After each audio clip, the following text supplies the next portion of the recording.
For Queensland's aquaculture industry, staying up to date with the latest technology can be essential to increase on-farm productivity.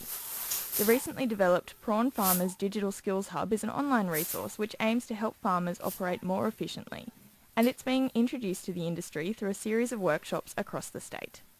Dr Nicole McDonald is a Senior Research Officer with the Agritech Education and Extension team at Central Queensland University, which is co-leading the workshops along with the Australian Prawn Farmers Association. She spoke to Ashley Bagshaw. So what's happening here today is the culmination of an 18-month project that we've been working on with Australian Prawn Farmers Association. They were very fortunate to receive a Queensland Department of Agriculture and Fisheries Agribusiness Digital Solutions grant. Now, the project proposal that was put up for that grant is around unlocking the capability of people in the prawn farming industry. So we know digital technology has the opportunity to unlock productivity, efficiency gains, sustainability gains in the industry, but it's actually people that will power that. So we wanted to make sure that people have the skills needed to adapt into the future. And also that we have a resource that we can help engage the next generation with to understand more about what the future of prawn farming is going to be like. And so could you just run me through how this technology actually operates? So the Digital Skills Hub is actually hosted through CQ University and Australian Prawn Farmers Association.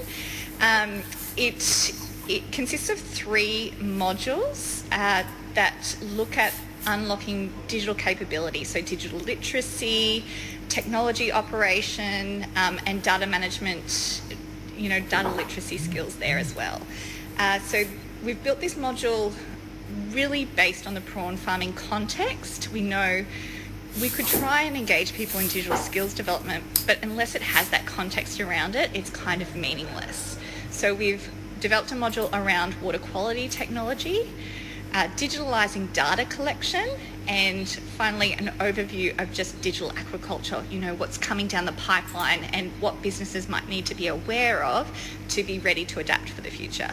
And so what, inspired this project? Were you seeing an absence of technology literacy within the prawn industry, or was this something that farmers were providing feedback and asking for? So there was a project on a little while ago that looked at developing a digital capability framework for the industry, and what they actually identified was that digital capability does need to be further developed for all aspects of agriculture, aquaculture and horticulture. So it's not just one area that's lacking, it's all of us that need to adapt and build our skills together. I guess the other thing too is that the Queensland prawn farming industry is on a really high trajectory growth.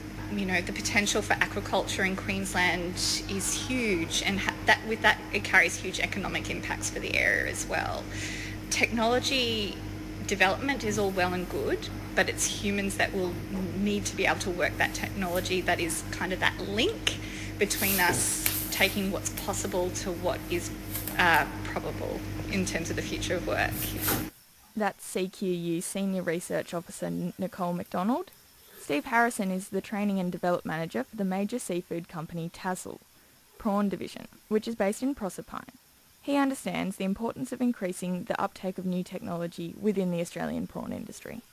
Every prawn farmer should be using this new technology at some level. Obviously it's going to depend on economies of scale, the size of the farm, the size of the workforce, but the technology's got benefits for everybody in terms of essentially creating a better product, but also saving lots of money. And I guess going forward, do we see the industry becoming more automated, or do you think we still, as the industry develops, there is still going to be that need for people who are across what's happening and, up to date with this technology? There'll always be a need for people. It's the knowledge and the skills that those people will need to have will be changing. So the technology is making what we're doing better, and so therefore people, even at the lowest level, are going to have an awareness of what that technology does. For example, a farm attendant going into a pond to do a partial harvest has to be aware if there might be an acoustic hydrophone or sensor monitoring in there, and they need to be aware not to damage it, but they also need to be aware of how it can be cleaned. So it's really changing how the industry operates, and it makes us competitive internationally You're saying that obviously we're seeing it being adopted so broadly on the international scale. Do you hope to see in the future it adopted more broadly here in Australia? I think it's inevitable that technology will be taken up by the industry. I mean, you see what's happened in other sectors of the agriculture industry, other sectors of the aquaculture industry. We're all becoming more technically savvy because of the benefits it gets to our final product. That's seafood giant Tassel's prawn division manager Steve Harrison.